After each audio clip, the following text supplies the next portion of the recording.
එක්තරා මිනිසෙක් මේ ගියා කැලේට. කැලේට ලී වර්ගයක් කපන්න යනකොට එයා දැක්ක කැලේ සෑයක් ගරා වැටිලා. මෙයාට ඒ සෑය දැක්ක ගමන් හිතුණා කියනවා ලෞතුරා සම්බුදු කෙනෙක් වෙනුවෙන් කළ සෑයක් ගරා වැටිලා නම් ඒ චෛත්‍ය වල්ලිවල නම් අපි හොඳට ඉඳලා මොකටද කියලා. අපි හොඳට ඉඳලා මොකටද කියලා. එතකොට එහෙම හිතිලා යා මොකද කරලා තින්නේ සෑය වල්ලිවත් කරලා හොඳට සෑය සුද්ධ කරලා වැඳලා ගියා. එදා ඉඳලා කල්ප ගානක් අපි බුදුරජාන් වහන්සේගේ ශාසනය දක්වාම දුගතියක ඉපදිලා නැහැ.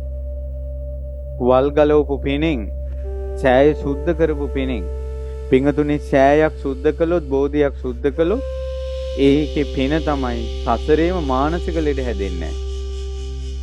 ඒ පින්වන්තයාට අපේ බුද්ධ ශාසනය නිවන් දකින්න තුරු උපනෝපන් ජීවිතයක කවදාවත් අබෑටක තරම්වත් හැමේ බිබිලක් ඇවිල්ලා නැහැ කියනවා. සෑය සුද්ධ කරපු පින. ඔහුට මතකයි කියනවා එදායින් පස්සේ සංසාරේ ගත කරපු ජීවිතවල සමහර වෙලාවට කැලෑවල යද්දී කටු උඩ අඩිය තියනවා කියනවා. කටු අනිත් පැත්තට හැරෙනවා කියනවා. සෑයක කටු ඉවත් කරපු පින. කවදාවත් අමනුෂ්‍යෙක් කරදර කළා නැහැ කියනවා. කවදාවත් යකෙක් ප්‍රේතෙක් භූතෙක් පිසාචෙක් වැවිලා නැහැ කියනවා. සෑය සුද්ධ කරපු පින. චෛත්‍ය සුද්ධ කිරීමේ බෝධි සුද්ධ පවිත්‍ර කිරීමේ පින එයයි. හැම පැහැපත් වෙලා උපනෝපන් තැන බබලනවා යා. අපේ ගෞතම බුද්ධ ශාසනය අරහත්ත්වයටපත් වුණා. බෝධියක උනත් පින්වතුනි බෝධියේ වැටුණ පත්‍ර අතින් ඉවත් කිරීමේ සුද්ධ පවිත්‍ර කිරීමේ ආනිසංස 20ක් තියෙනවා. කුරුල ඇති වෙන්නේ නැහැ, හැමේ ලප හටගන්නේ, මානසික ලෙඩ හටගන්නේ, අමනුෂ්‍ය දුරු හටගන්නේ, පිළිකා හටගන්නේ. මේ ආදි වශයෙන් අද පවා ඒ ආනිසංස තියෙනවා. අපිට ගොඩාක් හිතවත් උපාසක මහත්තයෙක් කතා කළා. උපාසක මහත්තයාගේ බිරිඳට පිළිකාවක් හැදිලා. ශරීරේ හන්දි 20ක පිළිකා 20ක් ඇවිල්ලා. ඉතින් මෙයා ඔපරේෂන් එකට යන්න කිට්ටු වෙනකොට කොමාරි මෙයා නිතර යන්නේන ආරාමේ ජයශ්‍රී මහ බුදුන් වහන්සේ නමක් වැඩ ඉන්නවා පිළල්. ඉතින් මෙයා හාමුදුරන්ගෙන් අවසර ඉල්ලගෙන මෙයා නෝනා එකතු වෙලා ඉනිමගක් තියලා දැන් නෝනා ඉනිමග අල්ලගෙන ඉන්නවා. මහත්තයා ඉනිමගේ නැගලා පිරිත් කීකේ අර බෝධියේ පිළල් ලයින් කරනවා. ඒ වැටෙන පිළල් නෝනා ඉවත් කරනවා. දවස් 3ක් ඒ මහන්සියලා තියෙනවා බෝධිය සුද්ධ කරන්න.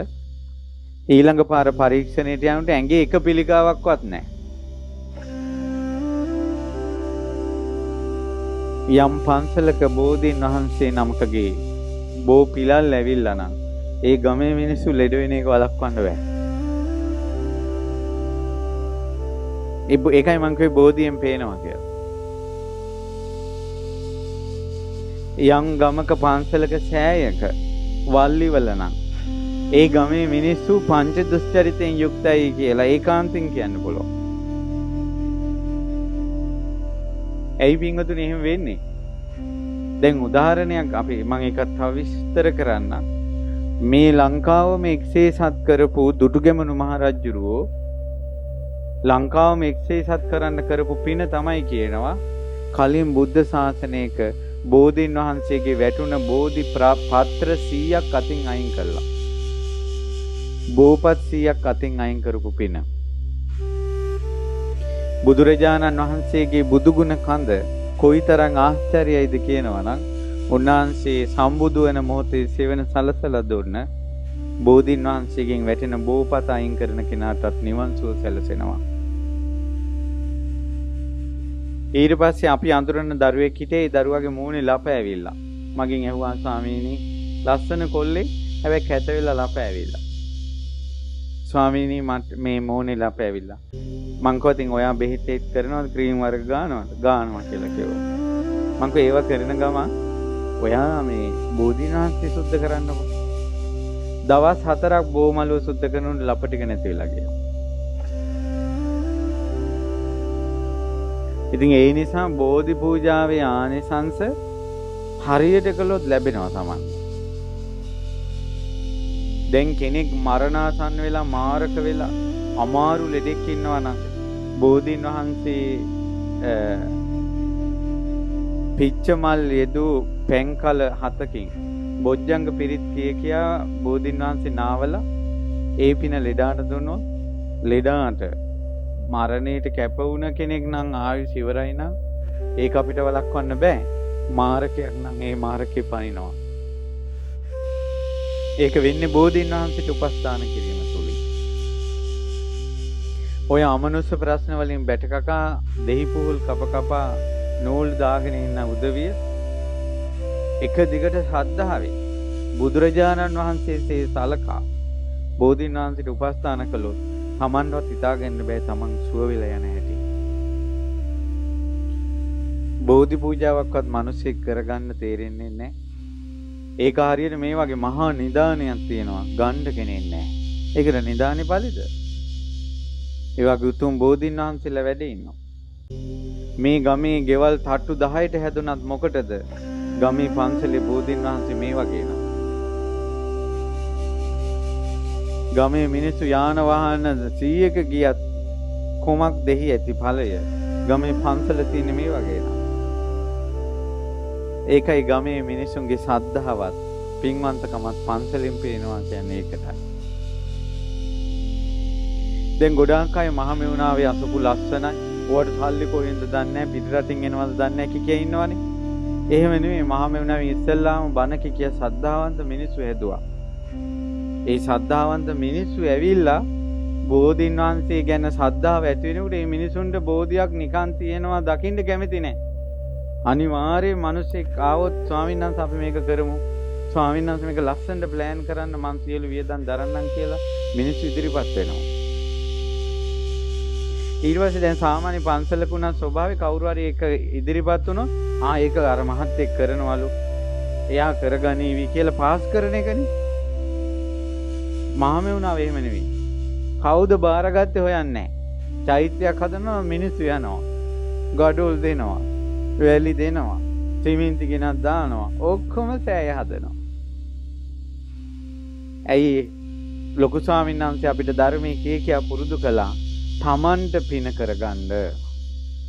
ඒකට ඒ අහිංසක මිනිස්සු මේ දුක්ඛන්දරාවෙන් නිදහස් වෙන්න පින් කරන්න ආස කරනවා.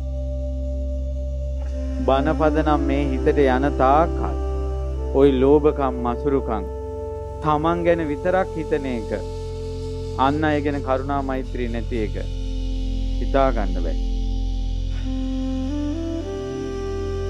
මේ ලෝක සත්‍යයට හැඟීමක් තියෙනවා මෙහෙම දුන්නොත් අපිට නෑ කියලා. ඒකේ විපාකේ තමයි ඇත්තටම නැති වෙනවා. මේ ලෝක සත්‍යය බයට තමයි දෙන්නේ නැත්තේ. නැති වේවි කියලා. කර්ම විපාකේ තමයි ඇත්තටම නැති වෙනවා. උදාහරණයක් හිතන්න പ്രേත ලෝකයේ പ്രേත සත්වයා උපදින්නේ මනුස්ස ලෝකෙන් චුත වෙලා මනුස්ස ලෝකේ ගොඩාක් මසුරු වෙච්ච නිසා දුන්නේ නැති නිසා ඒ නිසා උන්ට කණ්ඩ බොණ්ඩ මොකුත්ම නැහැ. ඇයි ලෝභකමෙන් රැස් කළා. හැබැයි ඔයාලා අහලා නැද්ද പ്രേතයන්ට ලැබෙන්නේ කැයි හොටු සෙම සැරව අසූචි මල මුත්‍රා තමයි പ്രേතයන්ට කෑම විදියට ලැබෙන්නේ.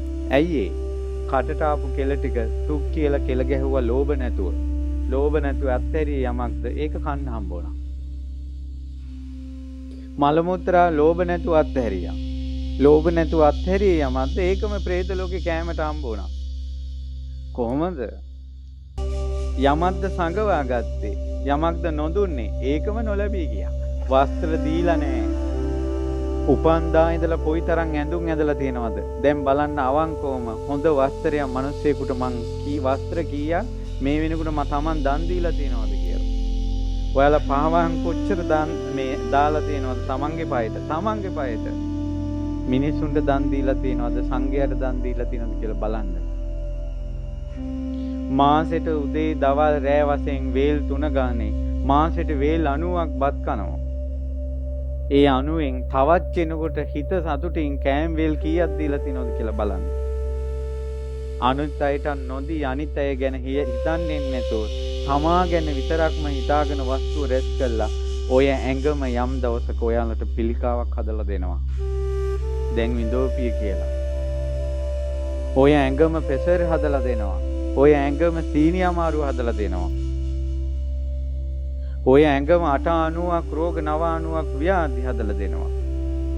203ක් අන්තරාවලට භාජනය වෙනවා.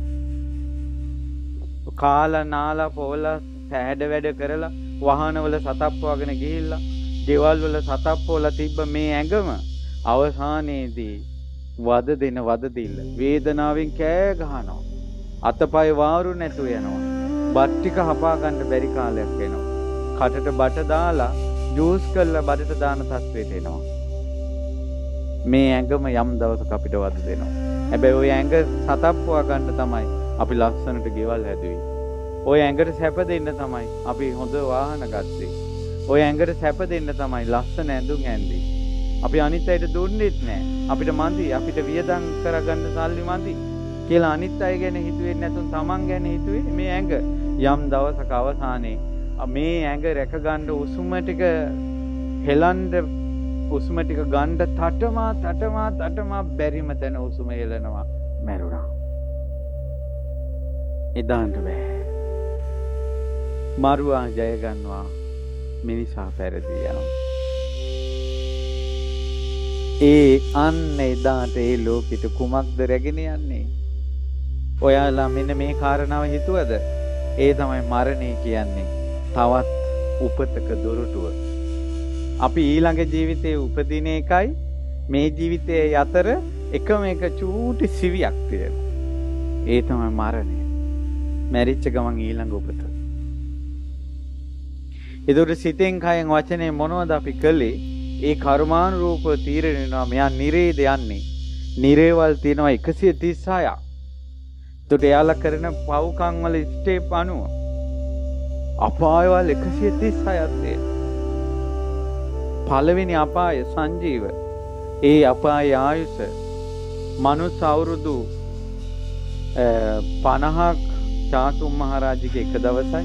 එවැනි දවස් 30ක් මාසෙයි, මාස 12ක් අවුරුද්දයි. අවුරුදු 500ක් චාතුම් මහරජිගේ. ඒ කියන්නේ මනුස්ස අවුරුදු 90 ලක්ෂයක් චාතුම් මහරජිගේ ආයුෂ. අපායවල වල අඩුම ආයුෂ තියෙන අපාය ආයුෂ ඒ අපායේ එක දවසක් මිනිස් අවුරුදු ලක්ෂ 90යි. ඒ අපායේ එක දවසක් මිනිස් අවුරුදු ලක්ෂ 90යි. එවැනි 30ක් මාසෙයි, මාස 12ක් අවුරුද්දයි. එවැනි අවුරුදු 500ක් සංජීව කියන අපාය. කාල සූත්‍ර කියන අපායේ එක දවසක ආයුෂ මනුස්ස අවුරුදු 3 කෝටි 60 ලක්ෂයයි. අනිත් අපායවල් ගැන කවර කතාවද? මිනිසු කියනවා උඹලා දිව්‍ය ලෝකේ ඵලයල්ලා. අපි යන්නම් එහි. කට තිබ්බ ඵලියට කිව්වට නිරේ ගිනි දැල් වලින් තමා වෙලා ගන්නකොට ওই කටවල් හිප්පිලා යනවා. කර කියා ගන්න දෙයක් නැහැ. ලෙඩ ඇඳේ කෑ ගහනවා දනෝ පිච්චෙනෝ කියලා. එදාට කවුරුවත් නැහැ. මැවි පෙනේ අනිත් අයට කරපු ඒවා. දැන්ම තමන්ගේ ජීවිතේ වෙනස් කරගත යුතුයි. උපස්ථාන කළ යුතුයි උතුම් බෝධින් වහන්සේලාට. ගොඩාක් මහන්සි වෙන්න. ඇත්තටම පින්වතුනි, ඔයාලා මෑරුණා කියන්නකෝ යම් දවසක. ඔය මලගෙදර මිනිස්සු කතා පවත්වනකොට හොඳ වාහනයක ගියා, හොඳ ගෙයක් තිබ්බා කියලාද කියන්නේ? කරපු පිනක් දහමක්ද? මලගෙදරක මිනිස්සෙක් ඇවිල්ලා මේ මයික් වලින් පච කියන්නේ නැතුව විනාඩි 5ක් ඇත්ත ගුණයක් කියන මිනිස්සෙක් වෙලා මැරෙන්න. සමහර මලගෙවල් වල තටමනවා මලගෙවල් වල කතාවක් කරන්න. ඇයි මතක් වෙන්නේ නැහැ ඒක කරපු ගුණයක්?